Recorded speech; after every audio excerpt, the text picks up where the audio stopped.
At least 51 people were killed, including 20 children, after a massive tornado roared through Oklahoma City on Monday afternoon, flattening entire neighborhoods and crushing 2 elementary schools. Amy Elliott of the state's medical examiner's office told the Associated Press early Tuesday that officials could see as many as 40 more deaths from the Monday's twister.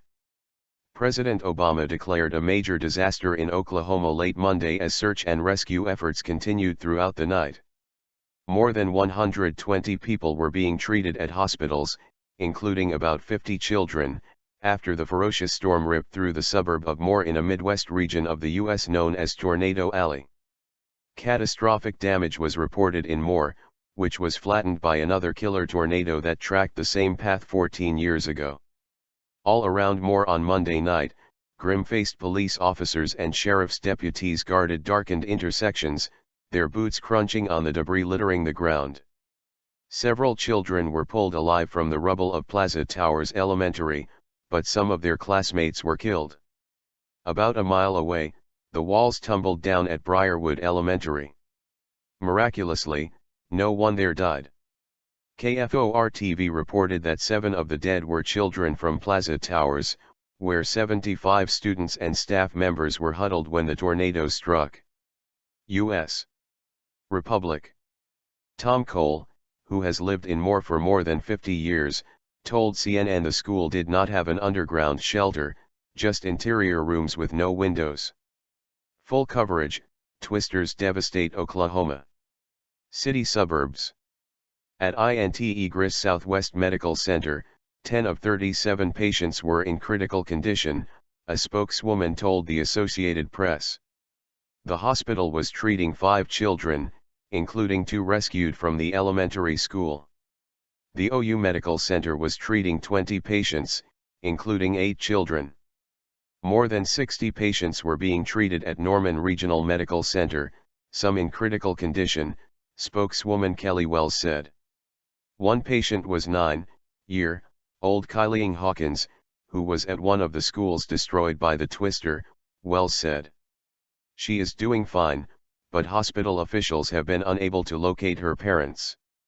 The twister heavily damaged Moore Medical Center, ripping off its roof but causing no injuries.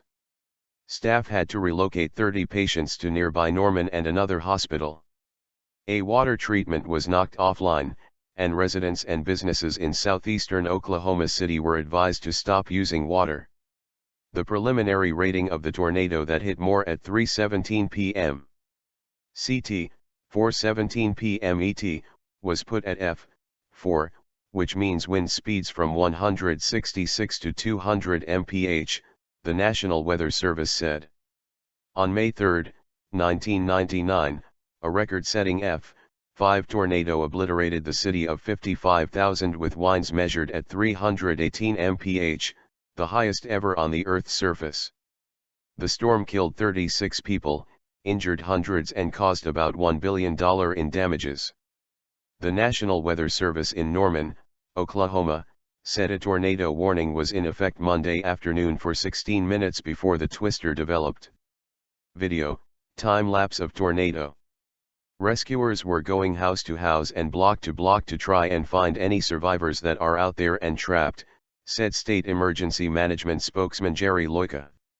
We can only imagine that there are still many others there that are unaccounted for, he said. Loika said emergency management officials were working from an underground command center in Oklahoma City and did not yet know how many students were in the 2 elementary schools in Moore that were destroyed. He said the funnel cut a path 1¼ miles wide, traveling the entire width of the city. It went through an area and demolished complete subdivisions, he said. It affected shopping centers, a theater, 2 schools that we know of.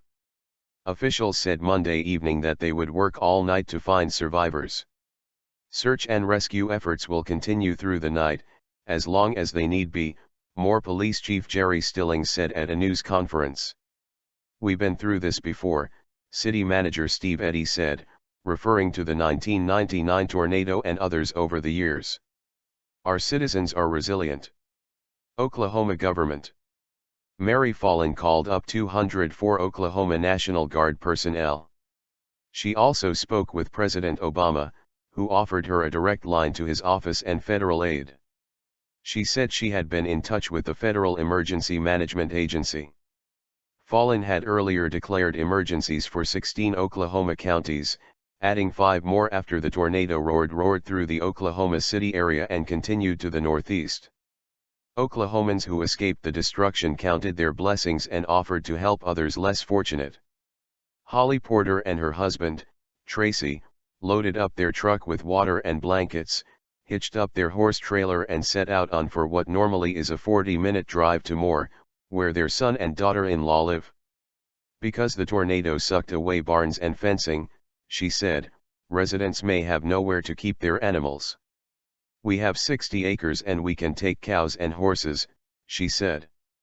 We're just going to help anyone we can. The Porters had several anxious minutes when they couldn't reach their daughter-in-law, a substitute teacher at an elementary school. Eventually, Holly Porter got through and learned that their daughter-in-law's school had not been hit and that all the children were fine. At Plaza Towers Elementary, end-of-the-year festivities that began last week continued Monday. First and second graders got their awards, with third, fourth, and fifth grade students scheduled to collect their honors Tuesday morning after Rise and Shine activities. Monday night, the school's PTA Facebook page was awash in condolences and prayers. Numerous charities have swung into action, delivering food and water for first responders. Oklahoma government. Mary Fallon visited the Plaza Towers school late Monday night, thanking them in person and via Twitter for their hard work and tireless dedication. On Sunday, a tornado packing winds as high as 200 mph, left 2 people dead in Oklahoma. Tornadoes and high winds injured more than 20 in the region. So far this year, not including this most recent 5-day outbreak, severe storms have caused $3.5 billion in economic losses in the USA, said meteorologist Steve Bowen of global reinsurance firm Aon Benfield. Bowen says, of that $3.5 billion, at least $2 billion was covered by insurance. By the time the current storm system finally winds down by the middle of this week, I wouldn't be surprised if this ends up as the costliest U.S. natural disaster event we've seen so far in 2013, said meteorologist Steve Bowen of global reinsurance firm Aon Benfield.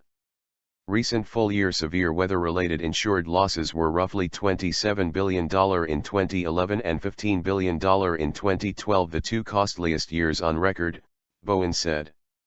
By this definition, severe weather means damage from thunderstorms or tornadoes, and does not include damage from hurricanes. A tornado touched down in Golden City, MO, early Monday and tore through 2 counties, Barton County Emergency Management Director Tom Ryan told CNN. Meteorologist Kurt Kattenberg said a large low-pressure system is parking itself over the middle of the country and really isn't going to move much over the course of the next few days. It's basically going to keep pulling up that nice Gulf of Mexico moisture that keeps fueling everything. The threat of twisters comes less than a week after tornadoes left 6 dead, dozens injured and hundreds of homes destroyed in Texas, and just shy of the 2-year anniversary of the Joplin, MO, twister.